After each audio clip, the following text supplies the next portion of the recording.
Alors, bienvenue dans cette nouvelle vidéo.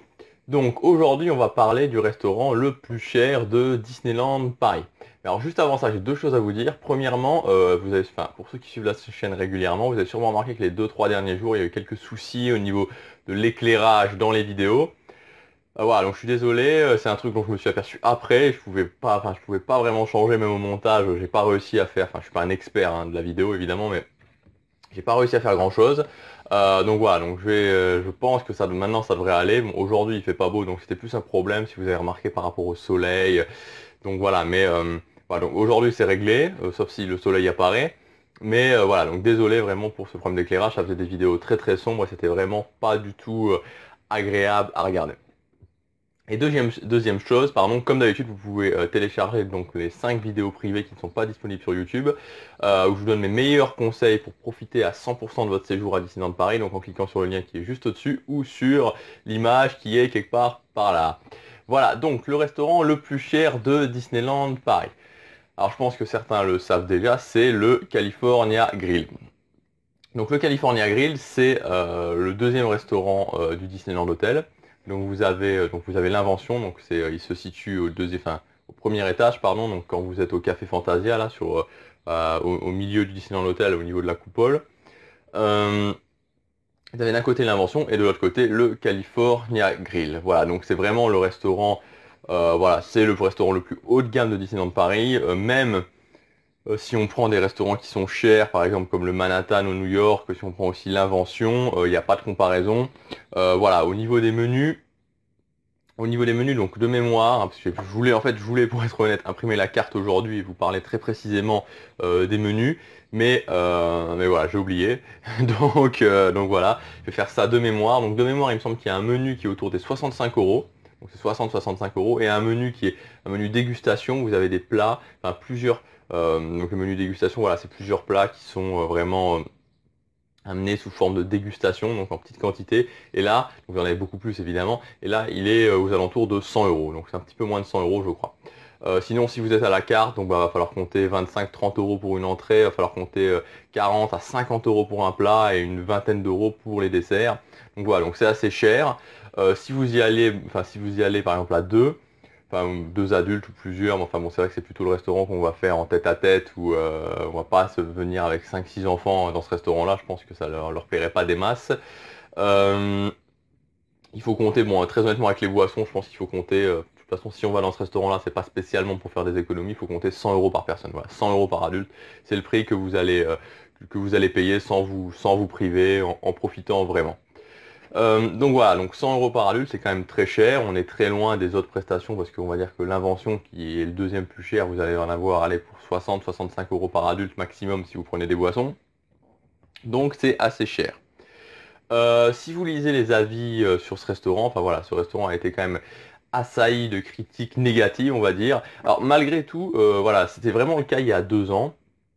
Il était vraiment assailli de critiques négatives. Il a vraiment été repris en main. J'ai eu l'impression qu'il y a eu une reprise en main de ce restaurant parce qu'à un moment donné, il n'y avait plus vraiment de recherche. Parce que quand on va dans ce type de restaurant, on attend une certaine recherche au niveau culinaire. C'était pas le cas et donc vraiment, il se faisait flinguer au niveau des critiques négatives.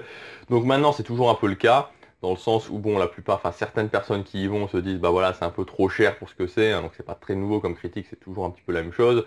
Mais voilà, donc c'est souvent les critiques qu'on lit, c'est trop cher pour ce que c'est, la nourriture est pas, enfin j'attendais mieux de la nourriture, et c'est vrai que, voilà, honnêtement, quand on paye ce prix-là, quand on paye 100 euros par personne, on peut s'attendre à quelque chose de vraiment bien au niveau de la nourriture, c'est quand même enfin, voilà, c'est assez normal, il me semble. Donc voilà, donc je vais vous donner mon avis personnel sur ce restaurant, parce que, voilà, on est déjà à 4 minutes de vidéo, et je me suis dit que j'allais faire des vidéos qui allaient être plus courtes, qui n'allaient pas durer plus de 5-6 minutes. Donc mon avis personnel sur ce restaurant, c'est que euh, moi, je rejoins un petit peu l'avis de certaines personnes, c'est-à-dire pas que c'est plus cher, enfin c'est trop cher pour ce que c'est, mais c'est vrai que personnellement, quand je vais à Disneyland Paris, j'y vais pas pour, enfin même si j'apprécie énormément de faire les restaurants, je les ai quasi, enfin, il m'en manque un ou deux que j'ai pas testé encore, mais j'ai quasiment testé tous les restaurants de Disneyland Paris. Voilà, j'apprécie énormément de faire les restaurants à Disneyland Paris. Quand c'est possible, j'en fais 2 par jour si j'arrive, si j'ai pas trop faim, si j'arrive à avoir assez faim. Mais le California Grill, voilà, je l'ai testé 2 fois. Il fait pas partie des restaurants que j'apprécie de faire dans le sens où c'est où je, ben, à mon sens, par rapport à la magie qu'il y a dedans, par rapport à la thématisation, même si le service est vraiment très très bon, j'insiste là-dessus, voilà, je préfère largement faire un Walt qui va me coûter peut-être 40 ou 50 euros par personne ou un Invention quand je veux aller dans du haut de gamme que faire le California Grill. Je vais préférer largement, si je veux payer 100 euros par personne, je vais préférer largement aller dans un restaurant, éventuellement un restaurant 1 étoile, 1 étoile Michelin par exemple, en dehors du parc, voilà, à Paris ou ailleurs, je vais plus profiter, voilà. Donc c'est vraiment mon avis. Maintenant, est-ce que je vous recommande de le faire? Alors très clairement, si vous n'êtes pas fan de la magie Disney, si vous n'avez pas des frissons quand vous rentrez dans le Disneyland Hotel, je ne vous recommande pas de le faire. Et si vous voulez le faire, voilà, je vous conseille de le faire pour une occasion ou alors vraiment pour le tester. Mais voilà, il faut savoir que bon, bah, c'est Disneyland Paris que vous allez payer. C'est plus un restaurant qui, à mon avis, vaudrait 60 euros par personne que vraiment 100 euros par personne. Donc testez-le si vous en avez envie. Faites-le vraiment uniquement si vous avez les moyens et surtout si vous êtes fan de la magie Disney. Mais voilà, si vous avez envie vraiment d'un restaurant un petit peu romantique, d'un restaurant où on mange de façon un petit peu gastronomique, je vous conseille aussi le Walt, qui vraiment est pour beaucoup moins cher, c'est vraiment un rapport qualité-prix très très intéressant, l'ambiance est vraiment sympa, le service est vraiment bien aussi, donc voilà. Voilà, c'est ce que je voulais vous dire aujourd'hui sur le restaurant Le California Grill, c'est donc le restaurant le plus cher de Disneyland Paris. Comme d'habitude, vous pouvez télécharger les 5 vidéos privées donc qui ne sont pas sur YouTube, où notamment je vous parle de comment avoir le meilleur prix pour les restaurants. Pour ça, il suffit de cliquer sur le lien qui est juste au-dessus ou sur l'image qui est juste là. Voilà. Et vous pouvez aussi aimer cette vidéo, cliquer sur j'aime si vous avez aimé cette vidéo et bien sûr vous abonner à ma chaîne parce que je vous rappelle qu'on est dans le défi des 100 jours et qu'il faut qu'à la fin de ce défi il y ait 300 abonnés sur cette chaîne. Voilà, on se retrouve demain. À demain.